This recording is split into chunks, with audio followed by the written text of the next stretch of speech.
এরকম এক জাল বা ফাঁদ হলো এই পঞ্জি স্কিম। শুধুমাত্র 100 দিনের মধ্যেই তাদের দ্বিগুণ টাকা ফেরত দেবে।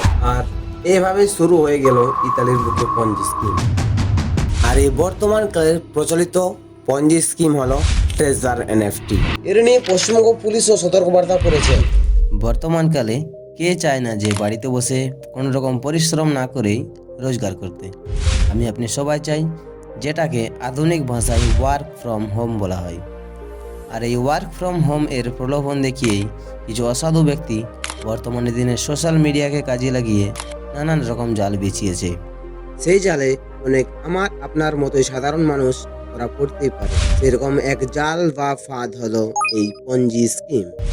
আসুন আপনাদের সামনে তুলে ধরি কি এই পঞ্জি স্কিম। এই স্কিমের সম্পর্কে জানতে হলে আমাদেরকে অতীতে যেতে হবে।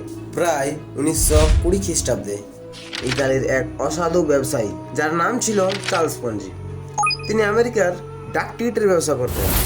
সেখান থেকে তার আয় ছিল খুবই সামান্য পরিমাণ। আর এই সামান্য পরিমাণ আয় তার লোভ মেটেনি, তাই সে শুরু করলো এক চক্রান্ত।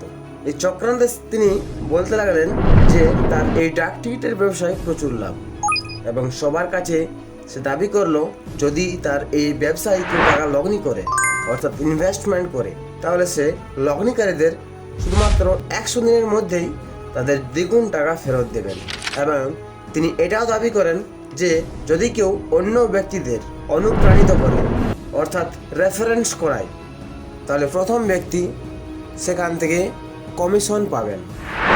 আর এভাবে শুরু হয়ে গেল ইতালির বুকে পঞ্জি স্কিম। এই স্কিম দেখতে দেখতেই অনেক মানুষ টাকা লগ্নি করতে লাগলো। পঞ্জি মানুষজনদের বিশ্বাস জেতার জন্য প্রথম তিনি 100 দিনের মধ্যেই টাকা ফেরত দিলেন, এবং এই দেখেই আরো অনেক মানুষ বেশি টাকা লগ্নি করলেন। আপনি নিজেই চিন্তা করুন, যে ব্যবসায় কোনো লাভই নেই সেই ব্যবসা কিভাবে চলে। দেখতে দেখতে কিছুদিনের মধ্যে অনেক টাকা কামিয়ে নেন চার্লস পঞ্জি, এবং তিনি সুযোগ বুঝে সেখান থেকে সরে পড়েন।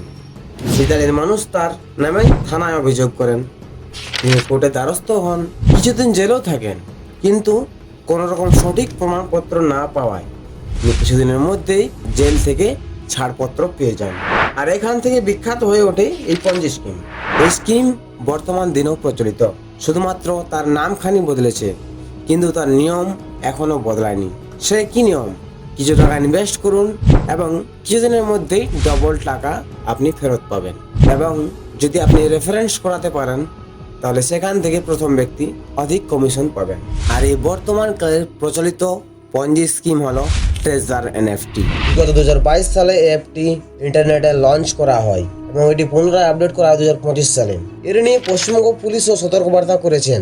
এই ট্রেজার অ্যাপটি সম্বন্ধে জানা যায় যে আগের মতো ওই অ্যাপ থেকে টাকা উইথড্র হচ্ছে না, এবং তাই সম্ভবত এই অ্যাপ বন্ধ হয়ে যাবে শীঘ্রই। তাহলে কি করে বুঝবেন যে কোনটি পঞ্জি স্কিম আর কোনটি পঞ্জি স্কিম নয়?